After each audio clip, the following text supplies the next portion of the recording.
to If These Walls Could Talk, special Pride edition. Yes. I'm Wendy Stuart. And I'm Tim Moss. And we're so happy to be here today and happy Pride. Oh, look, we're coordinated. Yes, Tim. well, we're both rainbowy. Oh my God, we're rainbowy. Yeah, they had the Puerto Rican Day Parade this month, so I've got San Juan and also Pride. Oh, representing. Very.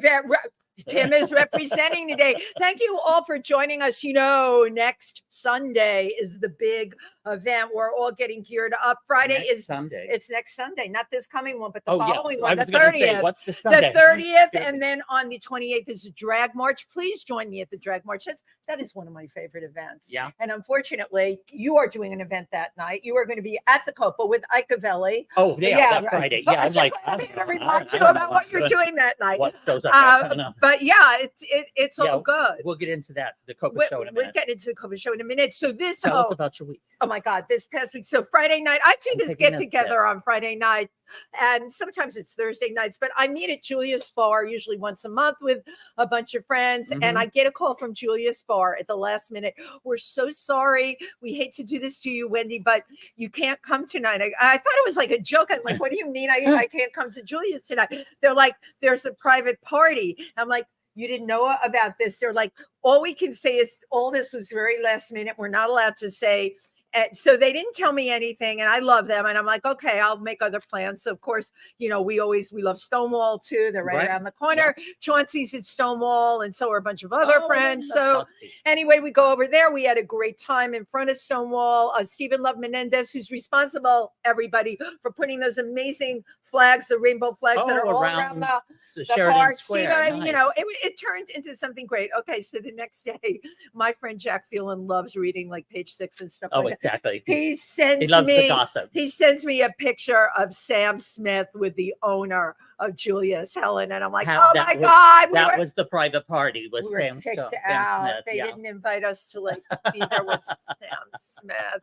I was devastated. You know, y'all who showed up on Saturday. Saturday I was doing a Pride event in 6th Street and Avenue B. There's a gorgeous community garden. You told me. Thank you, Dee Dee Champagne, for booking me on that. Don Arrington was there.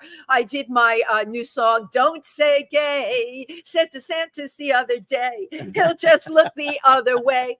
Ain't no mystery. He'll change history. So it was very well received. And then, of course, I did Facebook show. It was just great. And then we met for Jeffrey Vouse, who's been on the show. Right. Jeffrey and Steve Houck, who directed what's the name of the show? Tomorrow We Love. That show is absolutely hysterical.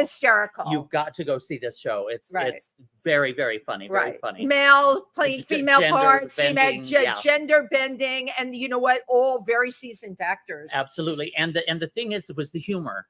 It was very campy, but it was like a lot of inside stuff so that the older crowd would really catch it, and it was absolutely hysterical. Right, so that's running until like another week. I think, it's running. It's running another till the week. 23rd. Longer. I think longer than that. Something like that. Oh my God! And the AC broke in my TV room in my apartment. I just had to get that in because I'm freaking out over it.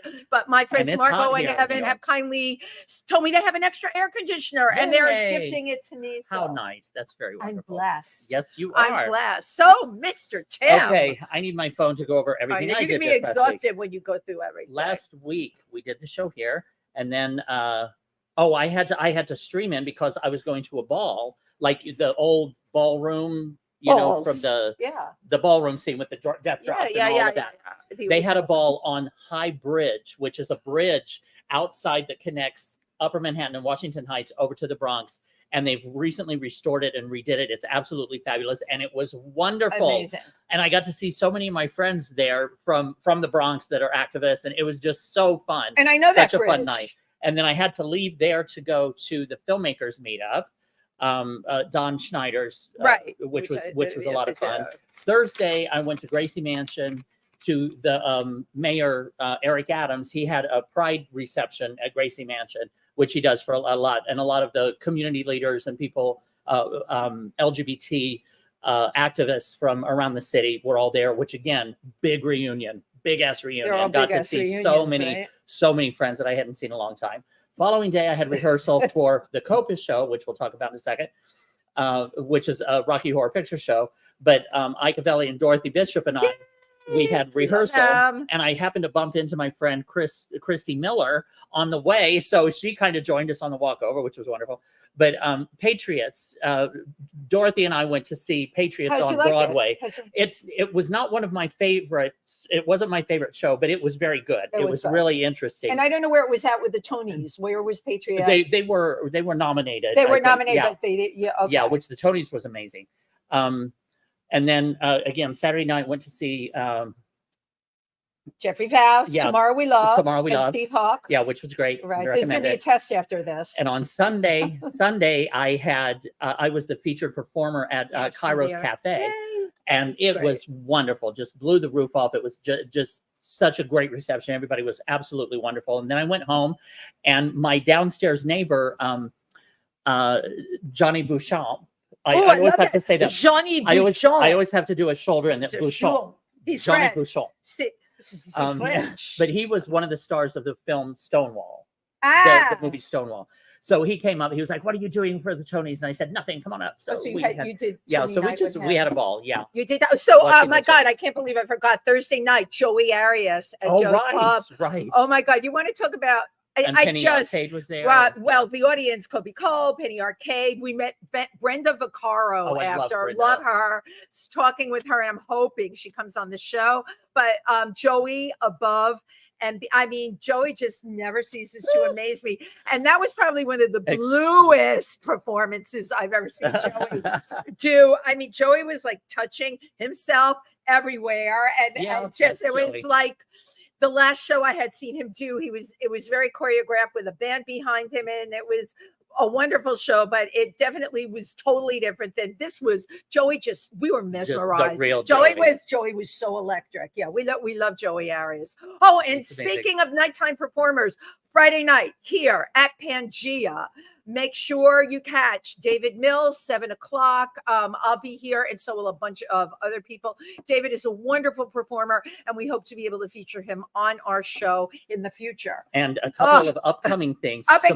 Tomorrow in the Bronx, I'm going to be performing at the Bronx LGBT Expo tomorrow afternoon. And anybody that can come out, that would be great. I'm going to be in Yonkers on Friday at that's more of a children's dance school. I'm going to a friend, I know the woman that set that up or organizes it, and she asked if I could come and do it. And then on the 28th, the last Friday of the month, Ike Avelli, Dorothy Bishop, and I are going to be at the Copa. Yes. We're doing the pre-show for Rocky Horror Picture Show, and then we're going to show the movie, and I'm in the shadow cast. I play Riff Raff in the shadow cast. I love it. So it'll be very fun. Come out to the Copa on Friday, June 28th, and have some fun. Yes, and have some fun. Be there or be square. Okay, so finally. That, I think it's my entire month. That's your month. And I'm not even going to go into my next week. Because I'm going to just cut it here because I'm very excited about our guest today. Yes. We got some real meat and potatoes for you here today on If These Walls Could Talk. Okay. My first introduction to our guest today. Yep. We do. I'm going to go one at a time. Okay, there we go. So my first introduction is Kevin Coop, who is the creator and producer and an activist of the incredible upcoming movie that they started filming during World Pride 2019. Okay. I find this movie and everything I know about it to be groundbreaking because it shows both community and the divisiveness in the community. Okay. We're talking about history here. And to my knowledge, and I have really a great pool of knowledge, nobody's done a film like this before. Co-producer Ryan Grippi, also here today. Activist, and I actually met Ryan personally with the Generations Project, who does tons of work in the LGBTQ community and addresses like all the different generations, right? Through storytelling and wonderful projects. So we are going to do what Tim and I decided, because we're tight here. And, we're tight. So we're going to do them one at a time. We're going to do these boys one at a time. So first, let's welcome to If These Walls Could Talk, Kevin, Coop, come on in. Thank you for being here. Oh, you wore your Julia shirt. Yeah, you know. Okay, but you didn't bring Sam Smith with you. So. No, we left. All right, we gotta move all the way over. Are we all in? Okay. Snug as a bug and a rug. Happy Great. Pride. Thank you. Happy Pride to you Thank too. you. Angela. Happy Yeah. Pride. This is so Okay. wonderful. Pride, I'm everybody. so glad you're here. I know. Oh, thank you. Me and too. you wore your ACT UP button for us Yes, of here course. today. Yes. Thank you. I have to. Thank you. Are Yeah. you The were thing is, you were like young or not I here was when just- ACT UP was around, but it Yeah. is still around. Are you a member now? Yes, and we actually do. We include them in the film, so really, I have a lot of Wonderful. historical Thank kind of- you. Yes. This is absolutely. it. now, because I so can I just incredible. firstly ask how old you are? Do you mind telling us? Sure, I'm 35. 35. Oh my 35 years God. old. I And hate again, you. wearing an ACT UP button and just the knowledge, Right. the things that you have chosen to bring out in this film, even though it was way before your time. I'm so grateful for, because you seem to be covering the whole spectrum. Right. Of, which again, I'm grateful for, because a lot of what I call kids your age, anybody under 40 is a kid to me, don't have a knowledge of all of this. So 100%. thank you for 100%. bringing And you- all right. of this Well, out. thank you Yeah, for all Kevin, the you work would that you've done. you would as know well. that better than anyone, because these are your peers that we're talking about. And yeah, they 100%. don't have the knowledge, nor do they care. It is very interesting to me that you and Ryan chose to create this project. Okay, and how did this all start for you? This started actually in 2018, in fall of 2018, when we were finding out about World Pride. Well, I was personally. Oh, okay. Yeah, we were all And there. Stonewall 50, Interesting. Yeah, right? Stonewall I 50. didn't Yeah, even it know was about it. That New York City Pride, World Pride, Right. and Stonewall's Well, 50th yeah. anniversary, Correct. It was all so happening, so Yeah, all it happening was- in New it was York a lot. City that year. It Yeah. was huge. And Yeah, it I just, so coming from event space and television and whatnot, I just was like, well, is anybody taping it? You know what I seized mean? the opportunity. Yeah, Good for you. I saw it. So I was talking with a couple folks over at Heritage of Pride at the time, and I found out about it was Halloween in 2018. And I was like, is anybody doing anything? They're like, we are swamped. Mhm. We have Right. all of our bandwidth is taken up. Every single wire within the Right, bandwidth is taken right. up. So I Right. was like, okay, well, do you You guys did. mind if? And we got greenlit.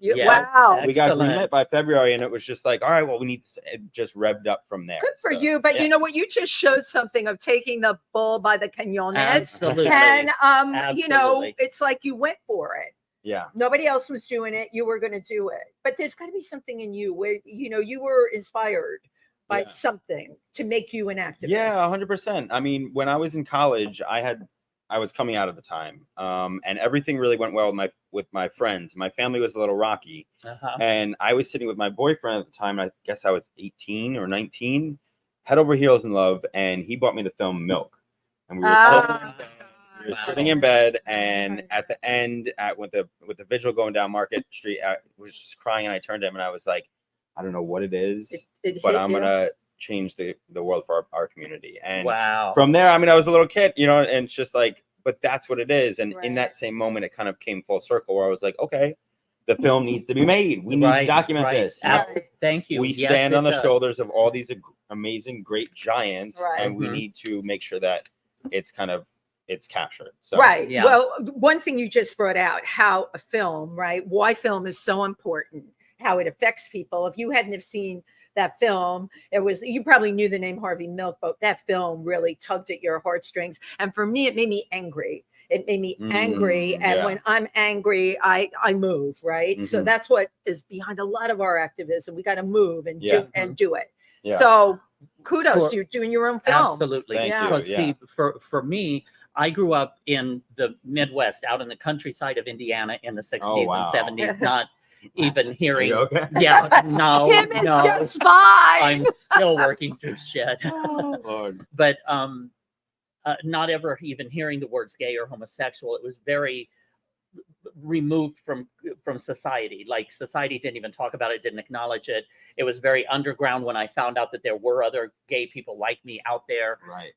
very hidden from society, very quiet. So and it was up to that point pretty much illegal even to be gay or Right. homosexual. And then came like ACT UP and we're here, we're queer, get Yeah, used to right. it. And 100%. Get over so it, started yeah. little by little, because I started noticing like in these hidden gay clubs, like, oh my God, that guy works in the post office. Oh, that guy's a waiter. Oh, that guy's a cop. Right. Yeah. That we're Right. everywhere. And that's when it started to emerge. We're everywhere. And to where now we can even get married, you know, we're interwoven in the fabric of society now, which is to be able to have witnessed that much evolution in my lifetime has been very special. Right. Yeah, But we've still got a lot to do. 100%. But we definitely are moving at the speed of light, and for everyone to kind of like take that in is okay. We are moving at the speed of light, but I'm the one that always likes to give the other side of the coin.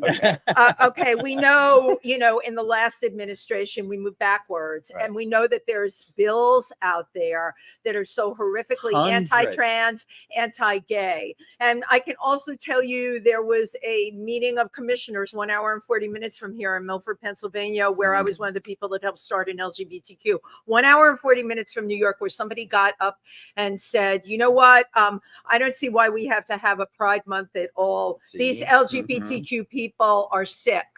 They're sick. It's a mental illness. Somebody said that. And you know what? Yeah. That's every reason why these films have to be made. All right. And people cannot stop. It's not safe. Yeah. It's just not safe. Can you tell us, let's rewind. Tell us about Kevin. Like, where did you grow up?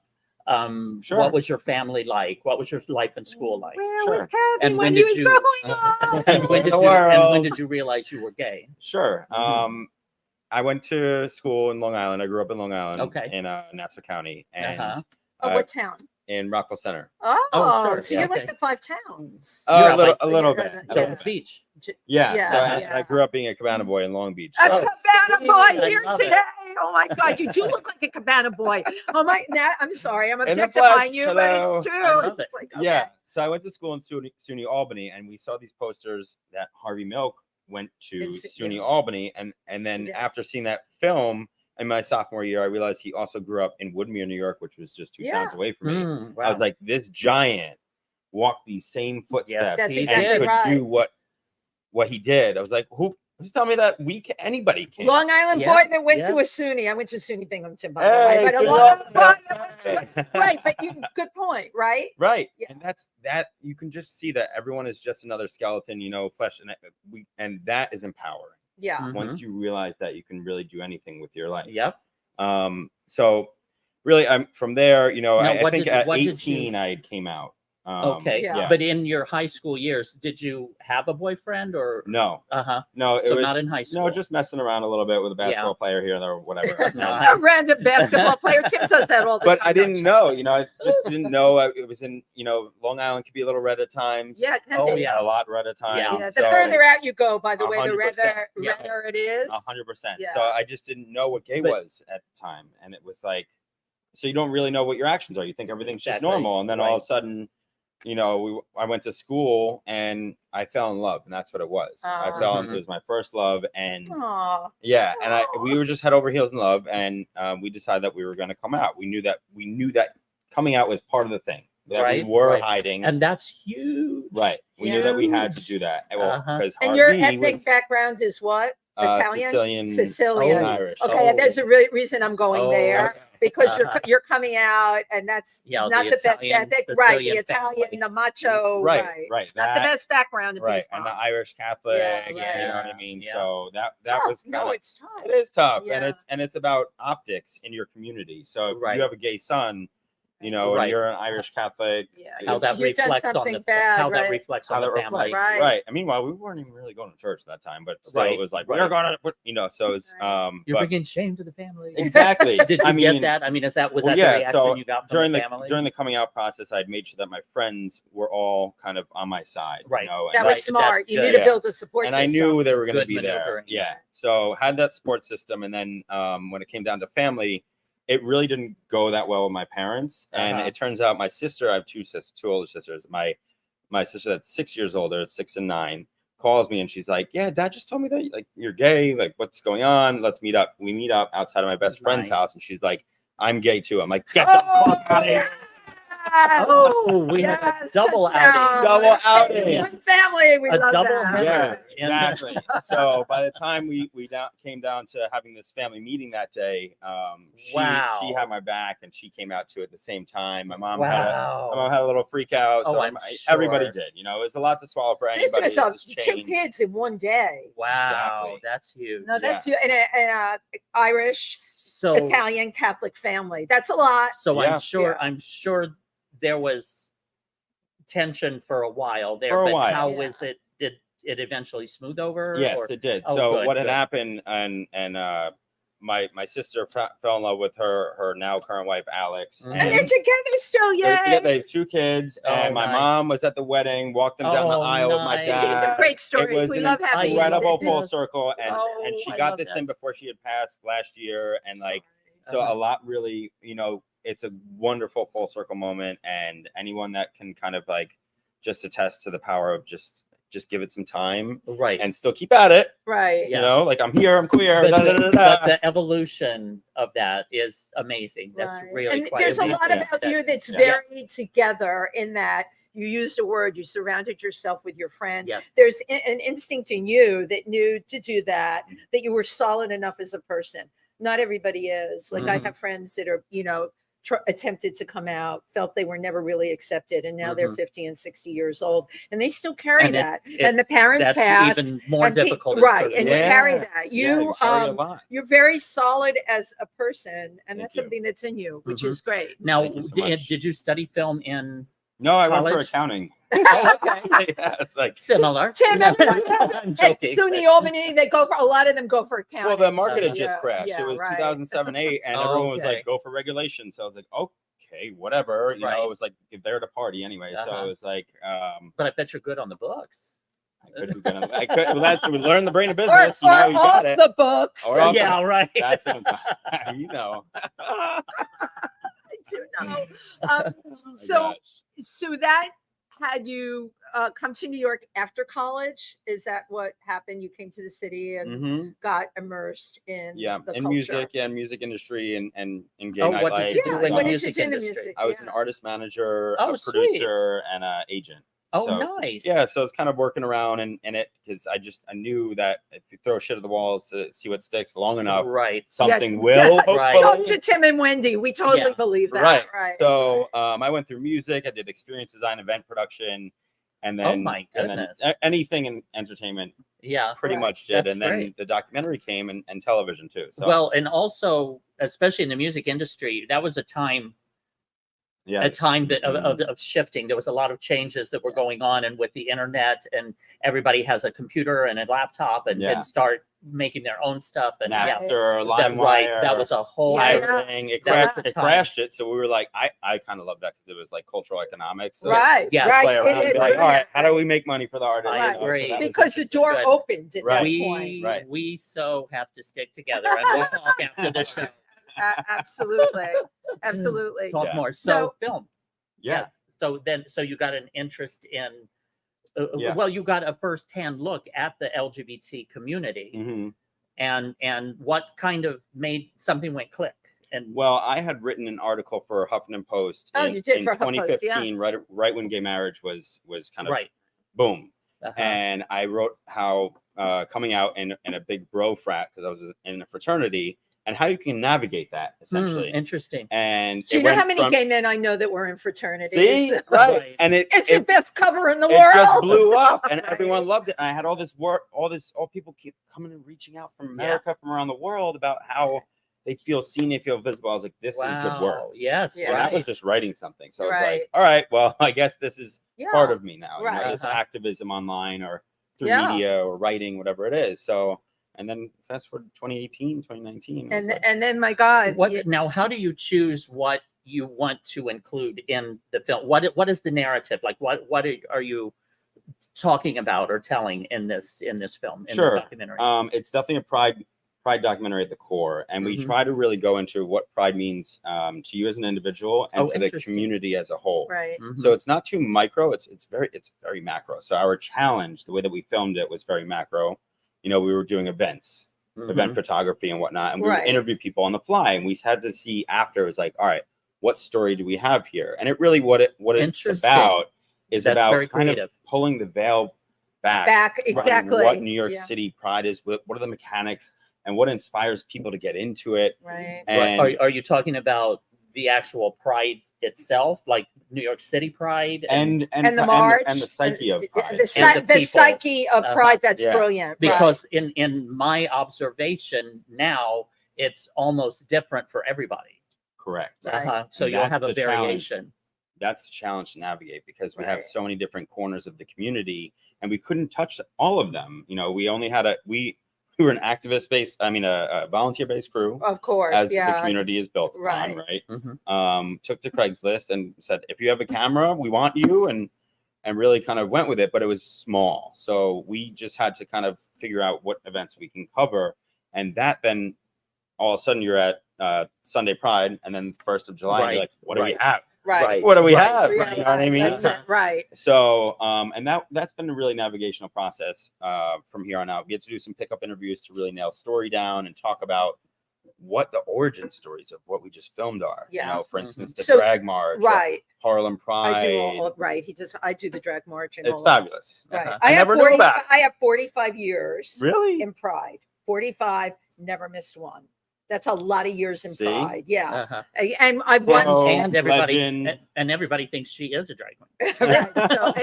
But what is interesting to me about what you're doing is Pride does evolve. And it has. And now we have the quote unquote alternative march, or whatever they're calling it this year. That didn't exist before. Now we have that. Well, that was the original. That was. No, I know. I was there for the original, but then commercialized Pride was what it was for a very long time, and everyone came to it because they said, oh, they cleaned it up. Then it became a bad thing that they had cleaned it up because it was too corporate. Then they went back to the Reclaim Pride. The first year, I think, what are we in our fourth year? This should be the 5th, actually. The 5th year, 2019. So we actually documented the first. You had the first one, but look at the evolution of this. So where are we now? My God! Well, don't answer that yet, because we're gonna have Ryan Grippi come on in 2 minutes. We do have a trailer from the movie. So why don't we take a look at the trailer, and then bring Ryan and then on. We'll have Ryan come in. Wonderful. Oh my God, we're so organized on this show. I love it. It's like a professional. It's like I need a spreadsheet. Well, I'm telling you, Kevin, I need your last name. Coop. Yeah. Kevin Coop. Thank you so very much. You. But we'll have you come back and rejoin us again in a few minutes. Okay, we're going to show the film. We're going to take a look at the trailer. I love the trailer. At the trailer of what is the name of the song or the film again? Humans of Pride. Humans of Pride. Okay. Yeah.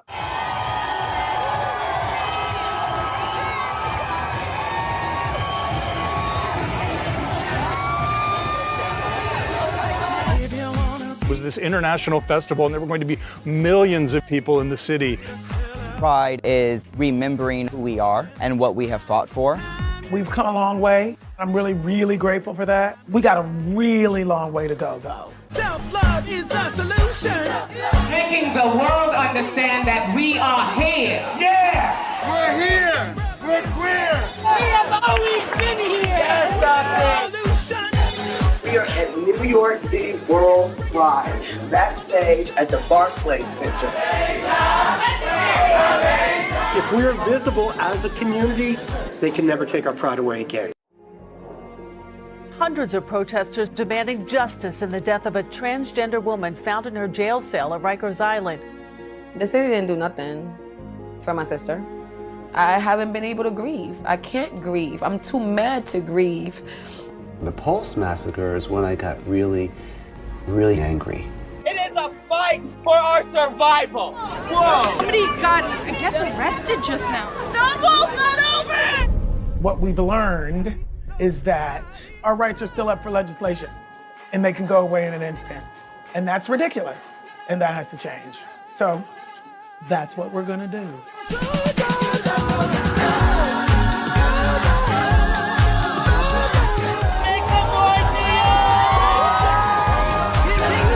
Tell them, darling, that they're better than they think they are and greater than they ever can imagine themselves becoming. People power! People power!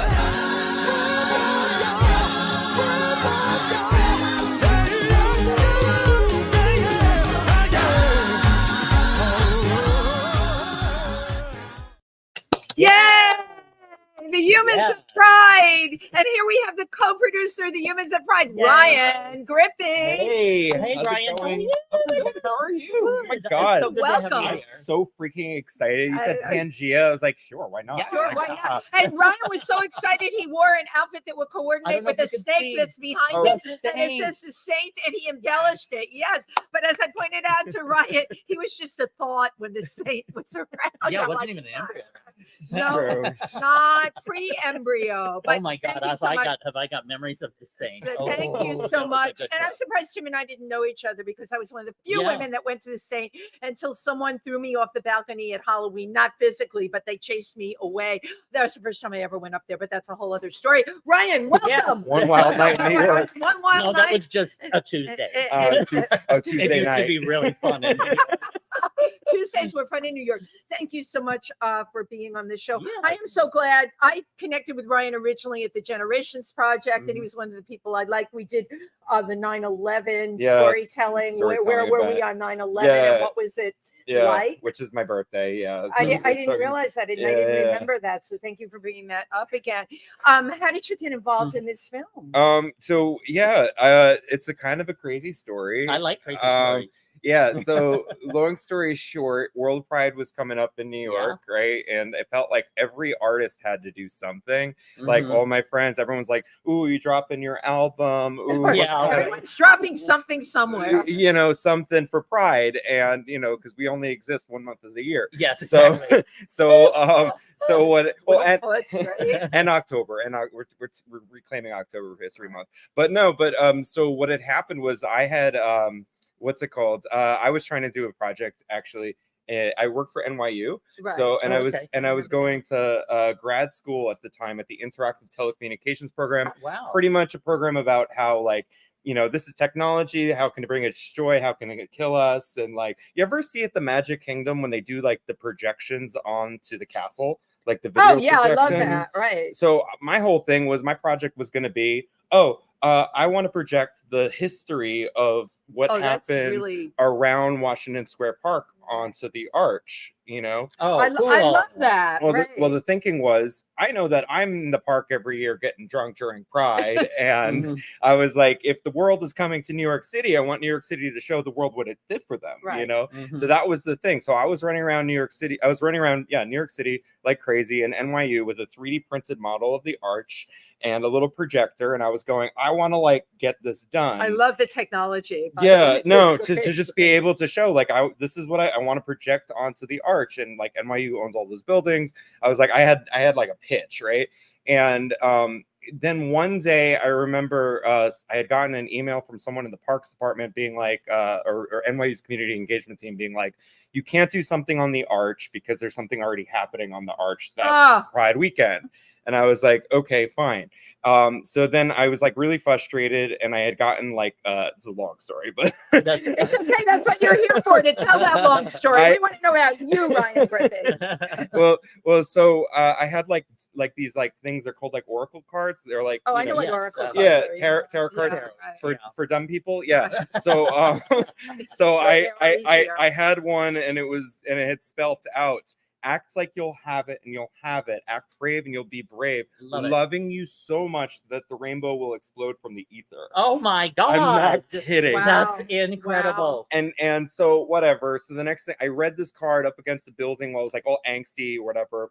And I get a text message from my roommate, Christian. And my roommate, Christian, shout out to Christian if you're watching.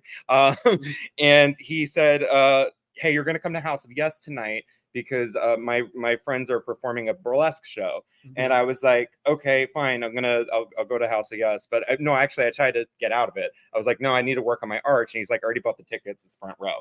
Like, great. You had to go. I had to go. So I go to House of Yes, and I'm sitting there and I'm watching the show. And right at the beginning of the show, the very club kid dressed host gets up and goes, if you're filming tonight's performance, we have paying patrons here watching. Do not obscure them, in their view of the show. So I go and I sit there and I'm watching. I'm like, fine, whatever. I didn't think much of it. And sure enough, I see this like, guy trying to film with the camera, the performance. And like I'm a camera technician. Like right. I know that's what you do. Yeah. My day job is right. teaching and, you know, maintaining like equipment for NYU film school. So my brain's thinking like, okay, on that DSLR with that zoom lens, he's not getting a shot. like, and he's trying so hard not to stand in front of me. And I've seen this act a million times. So what I did was I take my backpack and I throw it to the back. I kind of like slip out, and like immediately this kid, like, who's going to be Kevin, by the way, it reads my mind and like sits down in the seat, and he goes and he just films it. And then he got the angle, got the shot, and he got. You were happy with it. Yeah. I think so. But then you know, at House of Yes later, we meet up, and he comes up and he goes, "Hey, thanks for doing that for me, man." And then he's like, "Yeah, I'm working on the World Pride documentary." And I look at him and I'm like, World Pride documentary. I've been trying to reach out to you people for freaking months, and you're not answering emails. I'm getting left on red. What the hell is going on? And interesting because he had put an ad on Craigslist. Yeah. And you were trying to reach out to them. So actually, funny enough, that was, and we didn't, we had a friend named Vidor who also came and had been there for the first night off of a Craigslist ad. Yeah.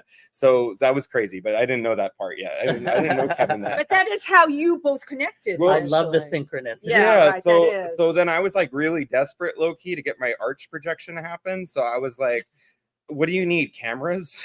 I like maybe I can like ask my job to like help. Well, yeah, because you're like Mr. Camera. You're the one that signs out the cameras at NYU and everything. So you have a lot of power, right? I don't know about power, but like, you know, I hope a lot of people favors. That's what that is. But what happened was, so yeah, we kind of decided to work on, like, I knew immediately, and I'm looking at him right now, watching, like, I could trust him. I could hear that Long Island accent. I'm Long Island. I was like, He's a Long Island boy. He went to a SUNY. Yeah. There was something really, really cool about that. So and it's crazy that, you know, 5 years later, here we are still working on this project from one drink at a bar. And I wonder how many people that started with you from the initial volunteers, are they still with you? Or yeah, a lot of people that come in. We just ran into one on the subway on the way here. Should have brought him down. We would have thrown him on. Literally. And then and then plot twist, another thing that happened, and I'm just like a co-producer, but like I'm helping make sure that this is Kevin's baby, right? Mm-hmm. Making sure that this project comes. But one of the things I can appreciate about Kevin too is, he came along and he said, well, I know you wanted to do this arch project. Like, what if we just write the names outside of the arch? Nice. Of people. Right. Here's the plot twist. Plot twist, here it comes. So remember back when I said that somebody had said something was already happening on the arch? Yes. The mayor's office was doing a projection mapping on the arch. How funny. Oh my God. Right? So this was like this crazy plot twist that happened. I was like, what? And somebody had seen my installation in NYU show, my little demonstration project, and then said, hey, why don't you come and see like how the professionals do this? And like, okay, great. Timing was perfect. A little T, they scaled that project back and they said, because de Blasio was running for president and they didn't want to do something that goes too viral. That's a whole thing. I know. But then they said, let's slap a rainbow on it. And so I love that. Why don't you slap a rainbow on it? It'll be for pride. So that's what they did. They got these like contractors to come in and put these like rainbow lights up. But then like it was like literally, so mind you, this is what my month became. It was like going to work, taking my lunch break, running to the bitter end, setting up a light, like a camera setup for the Humans Pride film, going back while the team films the event, like whatever. I had another project by that point, and I've fallen in love with it, and helping Kevin. But so they asked me to come back, to see how the pros had done this event. So like literally after a Generations project, filming, I went, filming one of their events. I went to the arch and they were like putting it up. I got to climb to the top of the arch. Oh, stop it! And I'm not kidding. It felt like I was on top of the world. You were really. Look at that. I was like, my God, and it was like so cool. But then I was like, I'm feeling good. I can go to sleep. I got to shoot tomorrow, and then they were like, okay, let's just make sure our rainbow, like we have the order of the rainbow set up right. and as soon as I heard that, I was like, just gonna stay here and I'm just gonna Yeah, make sure right. Exactly. this goes well. Well, that's a valuable thing that you learn. You Yes. don't leave Well, you because don't with leave. other people around, Yeah. anything can happen. You want it to go right, you have to stay. So, but here's another thing too. So then I'm sitting there as they're painstakingly like putting these robotic lights in the order of the rainbow flag.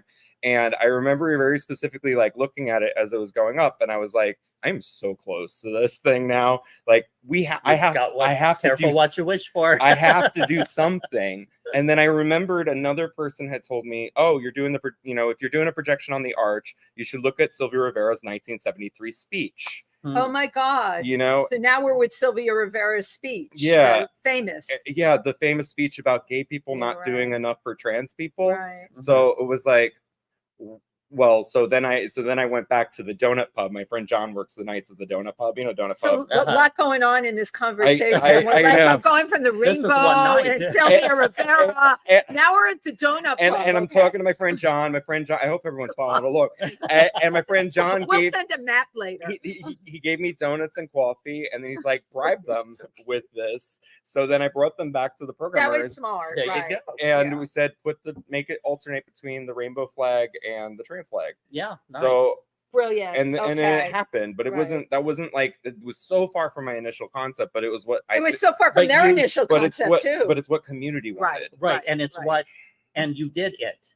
We did the thing. You we did we, it. we You got did the thing. One the little installation 8 of the months. arch. It doesn't matter how many galas or things I went Exactly. to. It's just sometimes it's just like But donuts. that's You one did thing it. I love Sometimes about New it York. just goes down to donuts. But that's one thing I love about New York is in one night you two Right. met up and you're Mhm. still together, still working on the project. Right. and Exactly. And I love that. And the thing is that World Pride was so huge here in Mhm. New York, It was and there extra. was so It was much extra. to It was so cover wonderful Yeah. to march and but it was such a wonderful experience. It was a wonderful thing to experience, Mhm. and thank you for documenting that, for getting all of that. Yeah.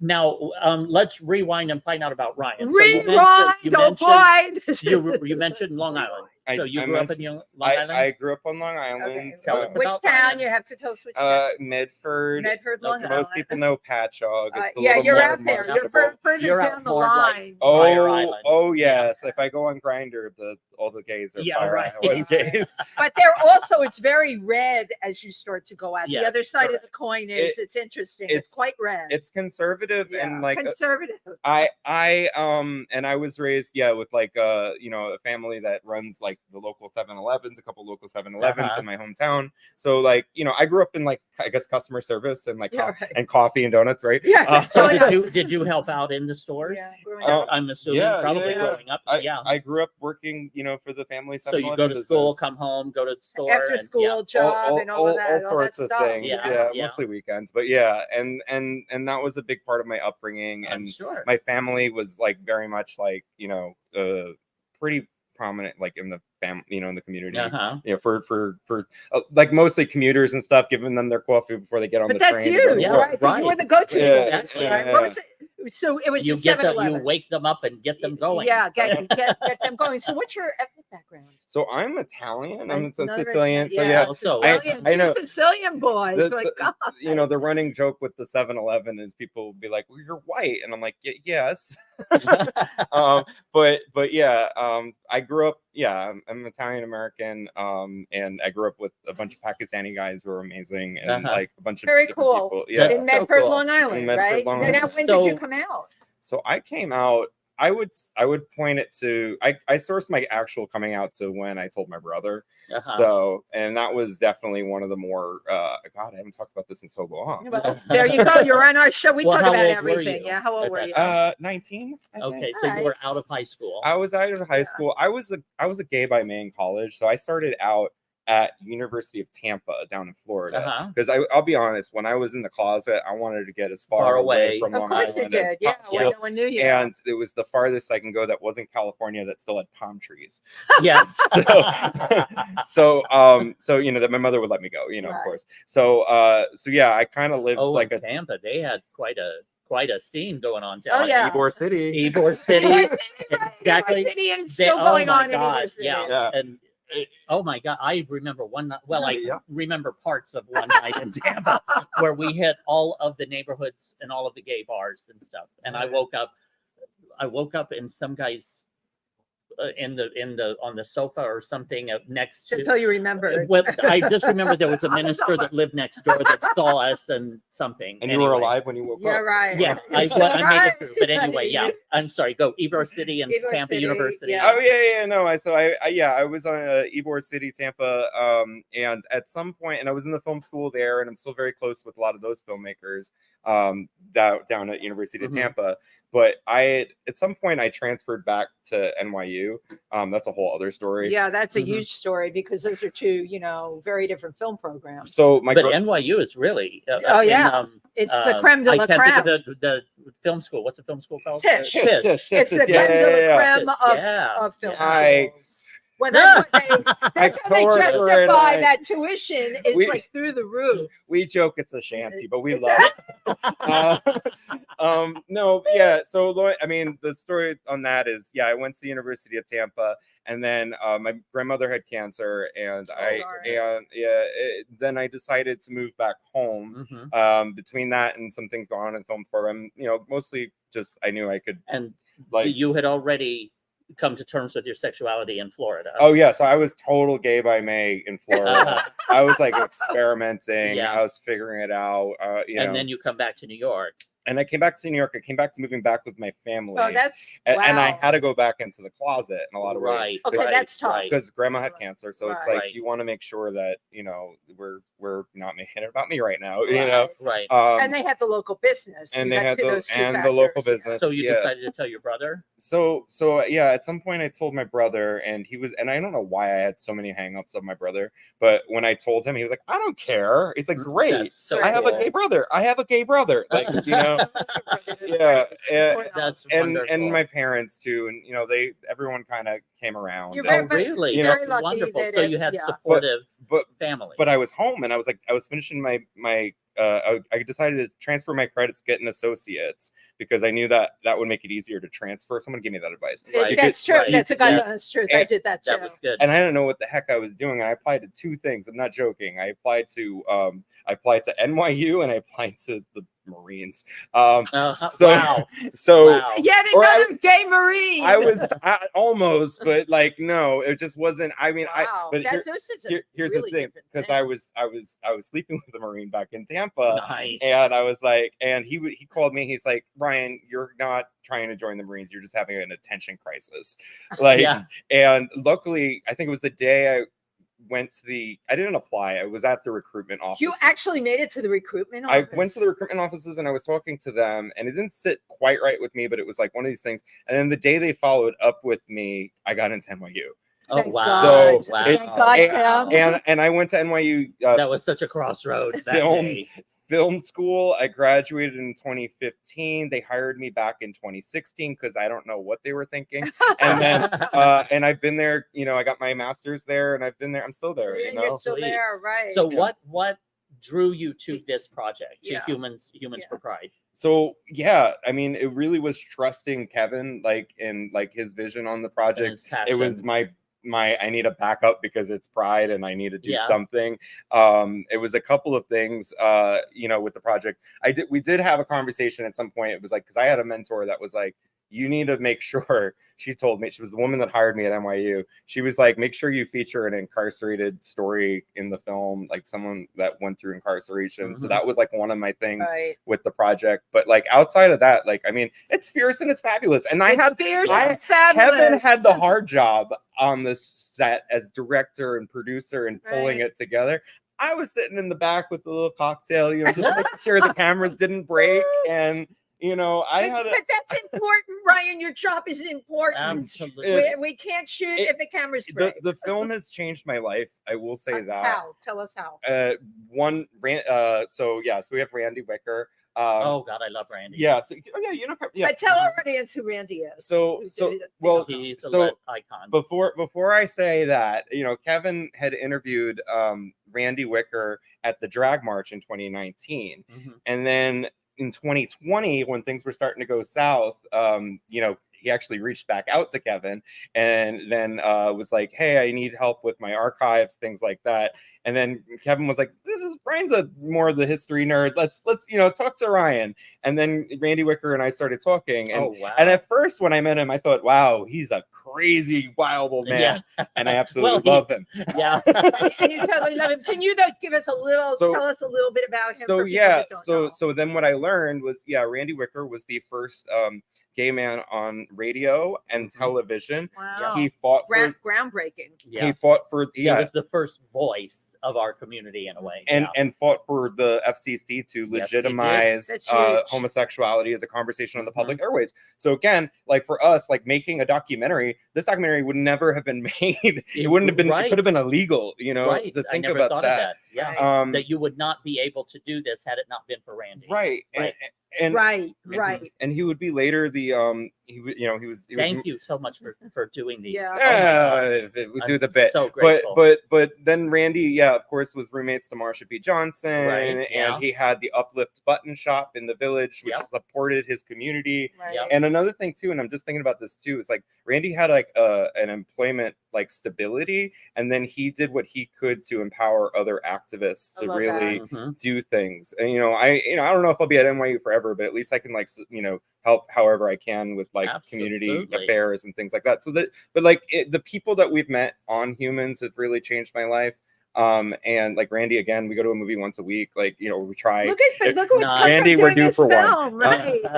And stuff like that. And then in 2023, Randy, he's 85. We said, all right, you're good, you're healthy. Let's make sure you get that Grand Marshalship, baby. And then now I've been working with Heritage Pride. I helped them do that last year. That was last year. That was last year. That's right. And that was my first. I forgot about that. That was my first time volunteering for Heritage of Pride. And now this year, I'm a talent captain. So my job is just to make sure that everybody's safe. All the Grand Marshals are safe on the route. Right. Yeah, getting to and from. And I'm gonna put electrolytes in their welcome baskets. Right. Yeah. Ryan, the way you protect the equipment is the way you're going to be protecting the talent. Exactly. There you go. Same thing. You are equipped to do this. Virgo neurosis. How about if we'll have Kevin come back? I'll step out. I'll still be here, but I'll be off camera. Okay. Okay. Yeah. So Tim will be close by. Come on down. Come on back. Cool. Yay. Hey. And squeeze in. You got to squeeze into the frame. Here's your frame. Yep, there's your frame. You can see when you can see yourself, you are in the right place. There we go. And we have Tim. Still hear me. We can always hear you, Tim. Okay. Tim's right there. Pride is coming up. Fast and Furious. What are you feeling? Magic. It's magic. It's every year. It's magic. Every year is magic. Even with the challenges that we've had this year, we're discussing earlier the pulling of funding. Huge amounts of funding pulled this year. So that's just magic to congregate, to get together, to organize, and to fight back. Got it. Got it. Energizes you. Yep. Yeah. What about you, Ryan? I mean, Pride is magic. I kind of tease. It's like annoyingly magical. Like you wake up and you run into someone on the street, and then you find out that they emailed you 2 days ago, but they didn't know who you were, and you're like, oh hey, or like, hey, I need so and so to do this thing. Oh, I have them on speed dial. Oh, hey, what's up? And it's annoying, but it's a lovely magic. I mean, yes, it is true. We are currently in it's not just us. Corporations are pulling our funding, but like Eric Adams is also pulling our funding from HIV, and and like the increased militarization of the country and all of that. But then this is also our time to have a platform to talk about these things. Right. Now, one thing that I want to touch on is division within our community. So can you tell us your perception of that? I mean, from your findings of that while doing this. You had mentioned Sylvia's 1973 speech, and for me, that was chilling. It was everything about what Sylvia said. Right, because we experienced it on the streets in 2019. I walked out of the mayor's mansion at some point after doing their welcome ceremony, and there was some protesters out there saying LGBT need to support the T. And in that moment, I froze in my skin. I froze. I was like, wait a minute. What the hell's going on here? You didn't know. I really was not made aware yet. Right. So I learned through this film what really needs to be done. And then from there, Cecilia, you know, RIP, and just there's so many incredible people that have been left behind because of who was put in front of camera, who was like the front runners, you know, the gays and lesbians and whatnot, and not to take away from the battles and everything that absolutely, it's about. But the T's have often been forgotten. It's about bring everybody in. There's space for everybody at the friggin' table. You know, it's not that big of a deal. And again, what we're asking for is not that much. It's just equality. And equity. The same for everybody, as Americans. So, but the way you go ahead, and then I'll give you my. No, no, I agree. I think too, it's important to note, like, we are two white guys from Long Island making a documentary about a very big community, and like a lot of times for us, like, you know, there is challenges to step out of our comfort zones to try to understand people, to listen, to like realize, like, you know, there are things. You know, today is Juneteenth. You know, today is Juneteenth, and that when you started your film, there was no mention of Juneteenth. No. Let's talk about that.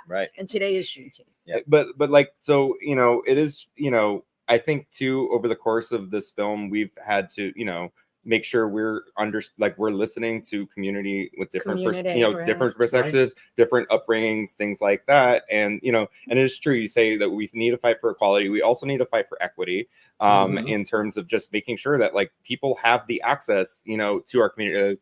You know, and that could look at so many different things. That could be like someone, you know, we have a ADA stand at Heritage Pride, at New York City Pride, right? That you know, somebody who can't normally experience Pride has a disability focus. We were by there. That's where we were last year, where the ADA compliant area. It's but it's thinking about equity in all sorts. It's financial equity. Absolutely. You know what I mean? The social equity. Social equity. Yeah. So everything, you know. I'm just curious, actually, and I know you're there, Tim, but you did go to the LGBTQ celebration at Gracie Mansion, and fabulous, and it was fun. It's fun and fabulous. Well, but Mayor Adams did pull HIV funding, so now we're having a celebration, and everyone.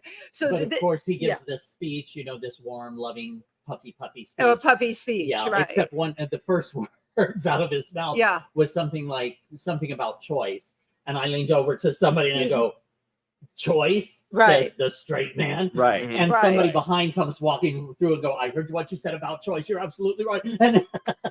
And but one of the things in our community, because that I see is the L, the G, the B, all of that is based upon your sexuality and sex. That's who you are attracted to. That's what that is about. The T is about gender, not about sex, about your sexuality.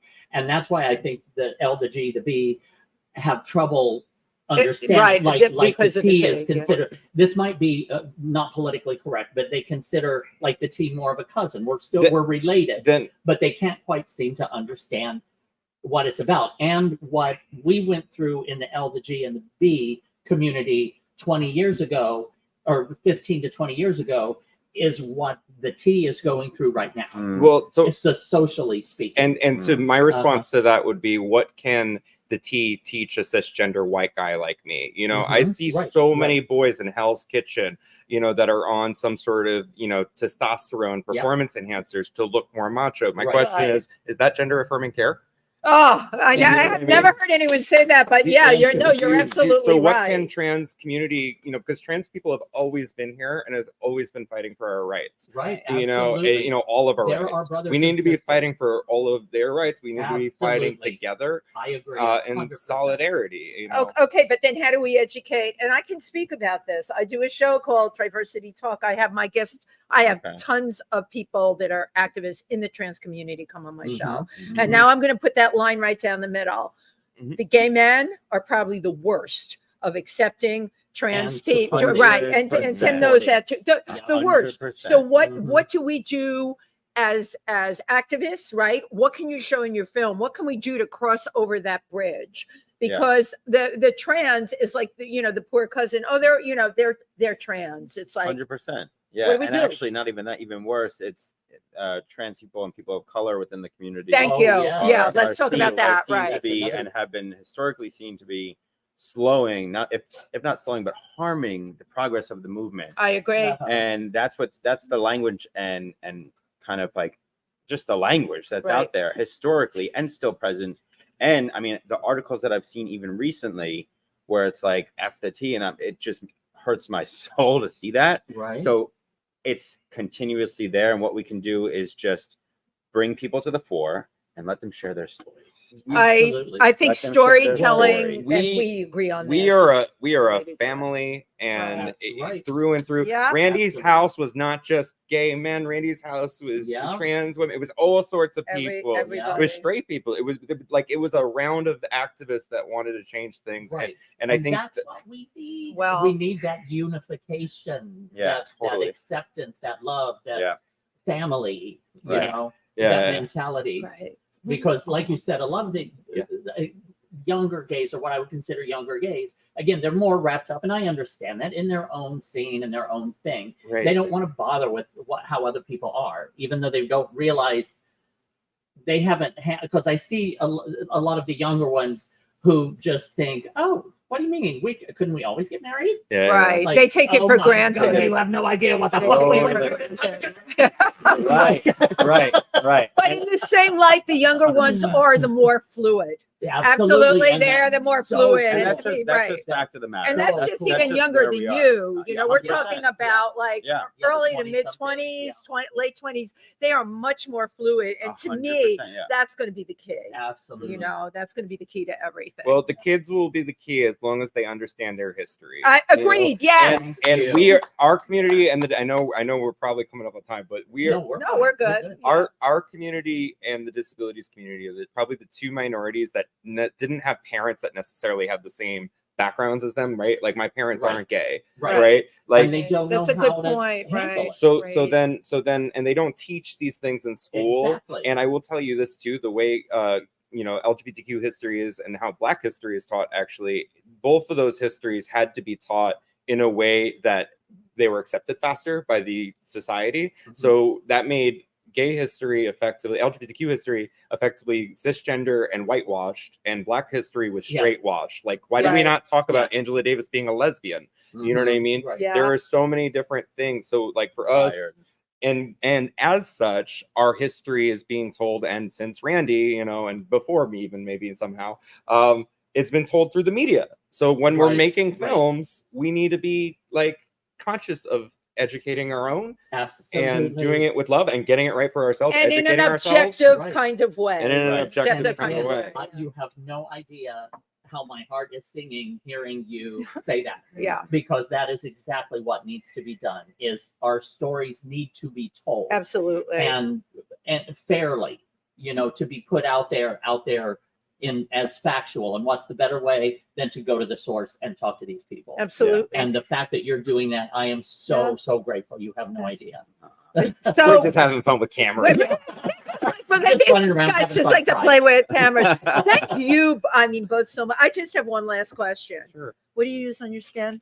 His skin is perfect. Oh my god! It's like, and your like skin is like just incredible. Oh, it's about to turn red now. Sorry, I just got off on a tangent here, but if I can pick up a beauty tip, why not? I could too. What are you using? I'm using the light here, so no one can see me.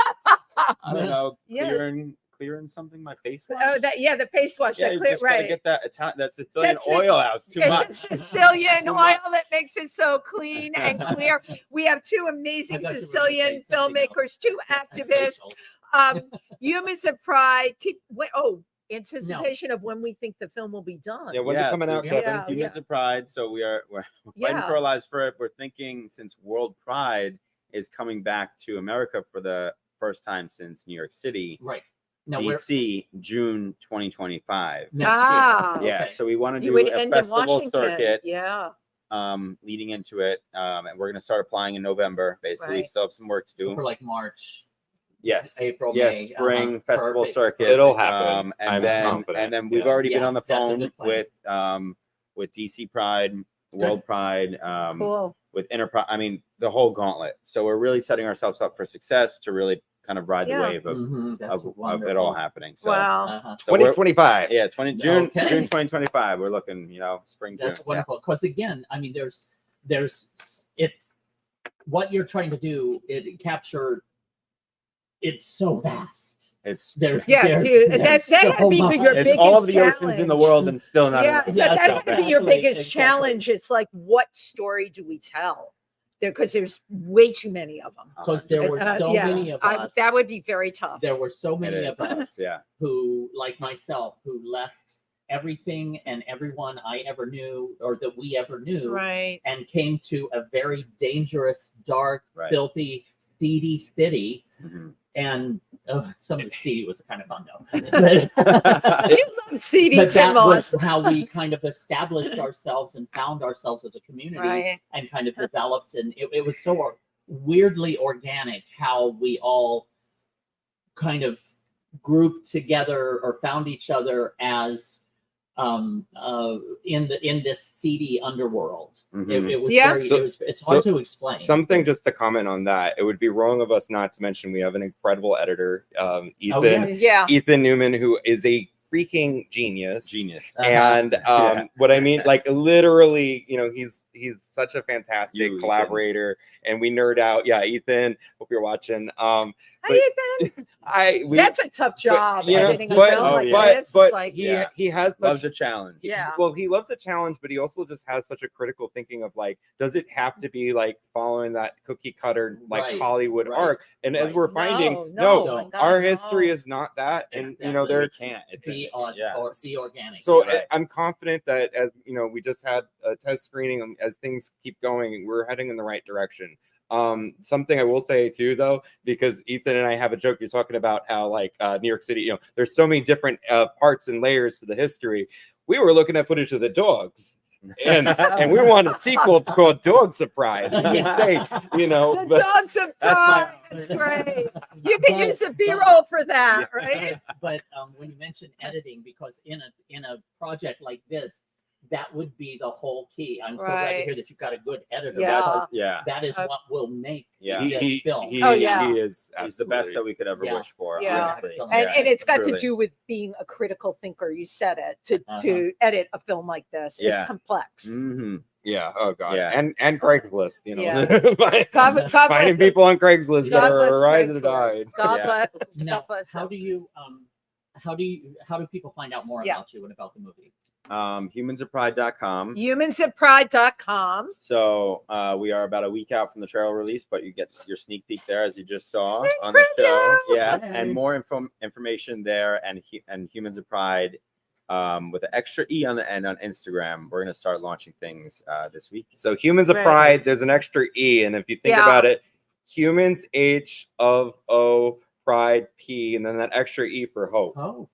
I love that. Okay, that is so complex, Ryan. Now we're down another rabbit hole. Humans of Pride. Right, Sam. That's how I remember it. But www.humansofpride.com. Yeah. No extra E. No extra E. Yeah. Oh, God. Thank you both so much. Ryan and Kevin, I thank you. I thank you again for this undertaking that you have chosen, and just for your passion and your truth and everything you're bringing. To the party. I don't know that I am the proper representative for the entire LGBT community, but I thank you for that. You are quite a representative, improper, and quite a representative of the LGBT quite the icon. And thank you for all that you two do and have done. Yeah, well, that's what it's about. We're very happy to be here with you. So thank you. Yeah. And I have to tell you, a lot of people have said to me, like, what is it with you? Why you, right? Because I was married to a man who passed away March 19th, Ellen. And he was the only straight man that I was ever interested in, really, because we had like the same vision. And for me, you know, often on that spectrum, it's got to do with chemistry, or you said it before, the sex, right? For me, it was vision. It could be, the person could be a woman, the person could be a man, the person could be trans, but as an activist, I fall in love with people's minds, and that's what it is, soul. and their soul. And my family has undoubtedly, from the get-go, very beginning, has been the LGBTQ community. It just happened. People ask me that all the time. Totally. I'm like, it wasn't like people are like, oh, you're a fag hag, right? You're out like looking. I'm like, iconic. no, Iconic. it's just like it's unreal. what Yeah. that community has done for me, and I will continue to serve.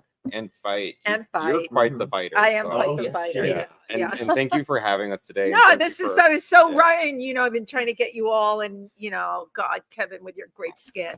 All right, love you, love you. Now, Tim, can you get in here just to Let say me goodbye see to if our I can. audience? I want us all in here. I Get in think we there. can do it. We might have to squeeze. No, it we together. can do it. We got it. Yeah. Happy I hope Bye, everyone. Bye.